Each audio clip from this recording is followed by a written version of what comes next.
nie si moja, tak potom neviem, či asi. Máš detskú tvár a hrozne dobré vlasy,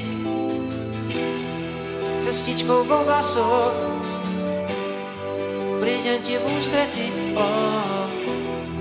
pesnička o nás dvoch už nie je pre deti,